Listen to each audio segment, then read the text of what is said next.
పాపంలో పడిపోయిన మానవుడు తిరిగి పరిశుద్ధపరచబడాలి. పరిశుద్ధపరచబడాలంటే దానికి క్రయం చెల్లించాలి, దానికి తగిన క్రయధనము చెల్లించాలి. ఈ లోకంలో ఎవరు ఆ క్రయధనం చెల్లించలేకపోయినారు.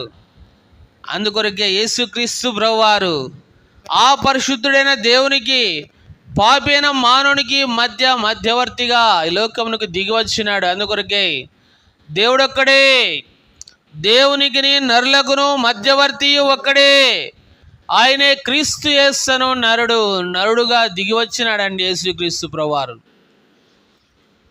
ఫిలిప్పీయులకు రాసిన పత్రిక 2వ అధ్యాయంలో వ్రాయబడుతోంది కదా, ఆయన దేవుని కుమారుడై ఉండి దేవుని స్వరూపము కలిగిన వాడై ఉండి ఆ యొక్క సింహాసనమును, ఆ యొక్క పరలోకపు వైభవమును అంతటిని విడిచిపెట్టి మానవుని కొరకై రిక్తుడుగా